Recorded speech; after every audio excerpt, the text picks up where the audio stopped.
Hello friends, welcome to learn united channel में आप सभी का स्वागत है।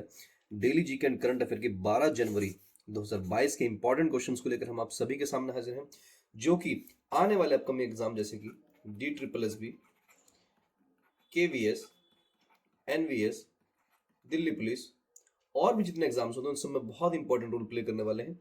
चलिए फटाफट बढ़ते हैं, आगे लेते हैं आज का पहला क्वेश्चन।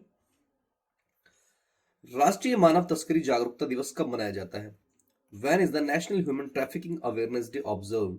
तो यहाँ पर आपके ऑप्शन 9 जनवरी, 11 जनवरी, 10 जनवरी और फिर 12 जनवरी। तो यहाँ पर करेक्ट आंसर है 11 जनवरी को राष्ट्रीय मानव तस्करी जागरूकता दिवस मनाया जाता है। और इसी के साथ साथ एक इंपॉर्टेंट डे और भी है जो 11 जनवरी को सेलिब्रेट किया जाता है, और वो क्या है? वो जो हमारे पूर्व प्रधानमंत्री लाल बहादुर शास्त्री जी, पूर्व प्रधानमंत्री हमारे लाल बहादुर शास्त्री जी, उनकी भी पुण्यतिथि जो है वो 11 जनवरी को सेलिब्रेट की जाती है, मनाई जाती है। प्रत्येक वर्ष भारत में 11 जनवरी को राष्ट्रीय मानव तस्करी जागरूकता दिवस मनाया जाता है। उल्लेखनीय है कि मानव तस्करी में मनुष्यों के खिलाफ बल, धोखाधड़ी या जबरदस्ती का उपयोग शामिल है।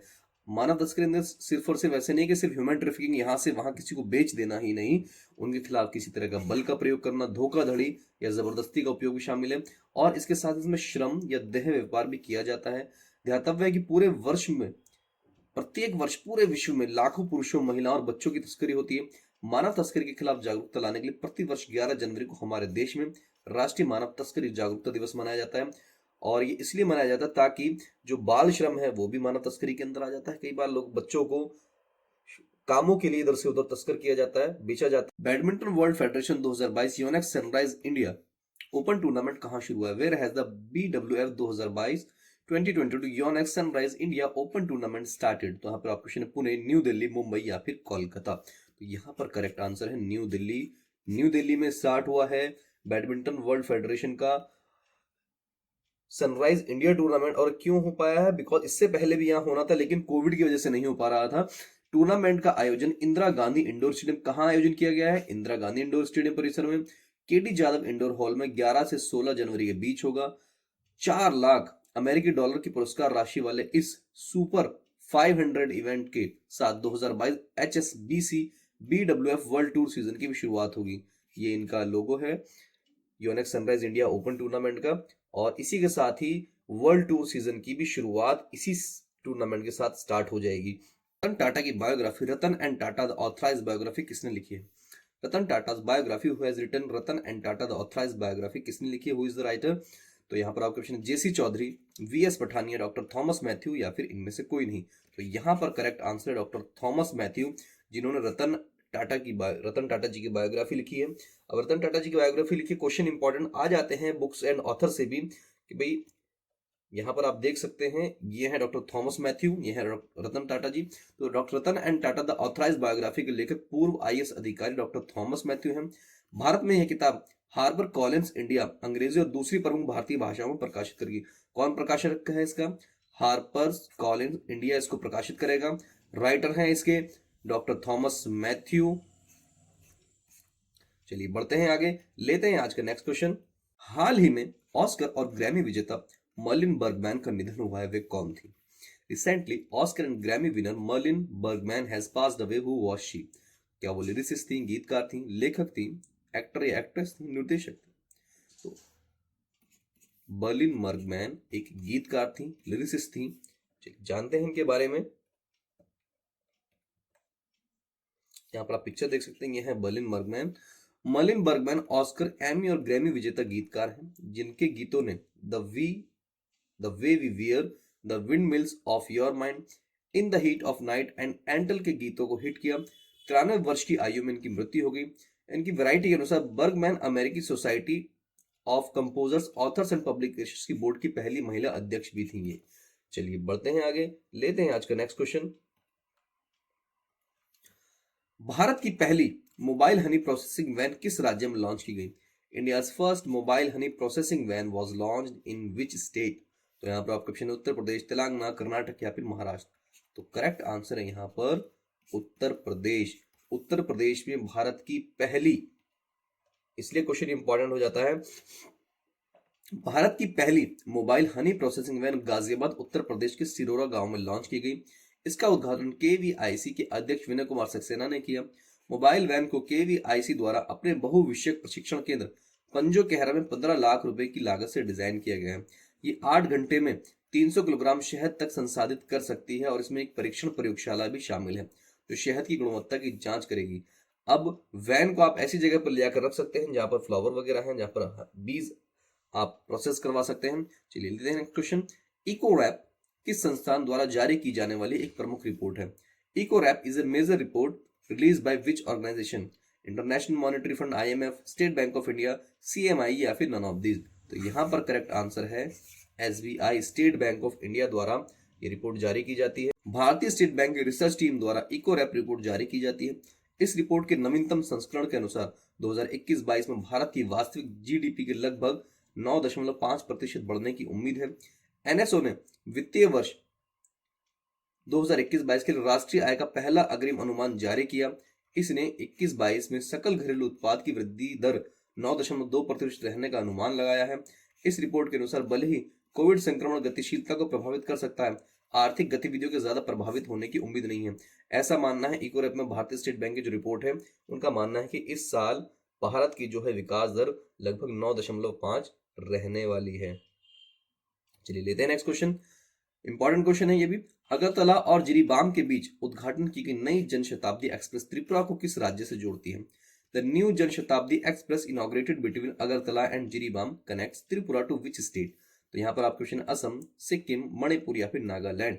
तो यहाँ पर करेक्ट आंसर है मणिपुर। मणिपुर से ये जो नई जनशताब्दी एक्सप्रेस शुरू हुई है ये जोड़ती है, कनेक्ट करती है। केंद्रीय रेल मंत्री अश्विनी वैष्णव ने 2 पूर्वोत्तर राज्यों त्रिपुरा और मणिपुर को जोड़ने वाली अगरतला और जिरीबाम के बीच जनशताब्दी एक्सप्रेस को हरी झंडी दिखाई है।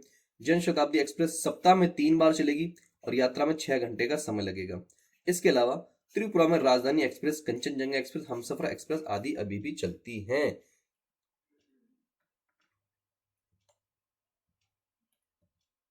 यहाँ देख सकते हैं आप, यह है अगरतला और ये जिरीबाम, ये मणिपुर में है। मणिपुर की राजधानी क्या है?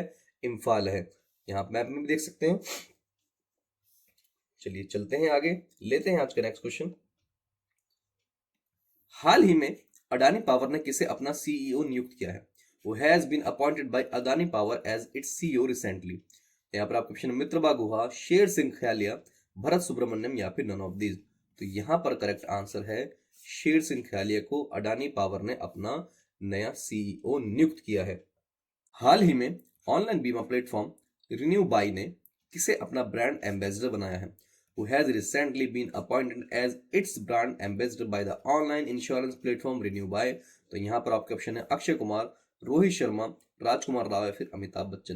तो यहाँ पर करेक्ट आंसर है राजकुमार राव।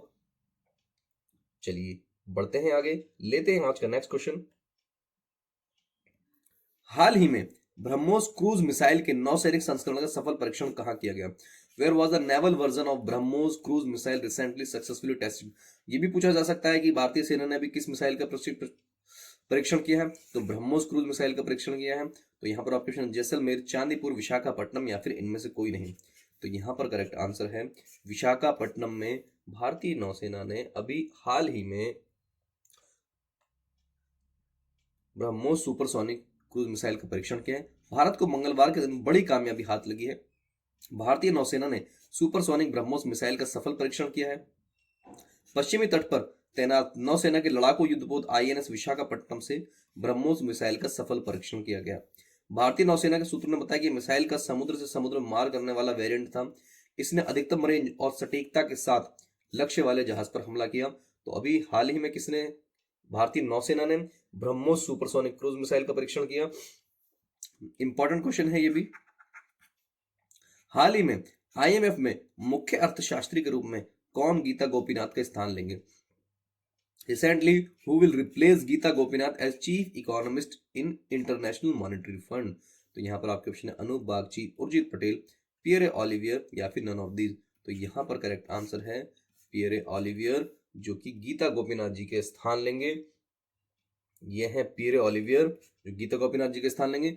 अंतरराष्ट्रीय मुद्रा कोष ने पियर ओलिवियर गौरीचंद को नया मुख्य अर्थशास्त्री नियुक्त किया है। वह मुख्य अर्थशास्त्री के रूप में गीता गोपीनाथ का स्थान लेंगे। गौरीचंद वर्तमान में कैलिफोर्निया विश्वविद्यालय में Clausen centre for international business and policy के निदेशक हैं। वह 24 जनवरी 2022 को अंशकालिक रूप से अपना नया पद शुरू करेंगे और वह 1 अप्रैल 2022 को पूर्णकालिक रूप से परिवर्तित हो जाएंगे। चलिए बढ़ते हैं आगे। इंपॉर्टेंट क्वेश्चन है ये भी आज का। हाल ही में आईपीएल के टाइटल स्पॉन्सर के रूप में किसने वीवो का स्थान, अभी तक क्या कहा जाता था, वीवो आईपीएल।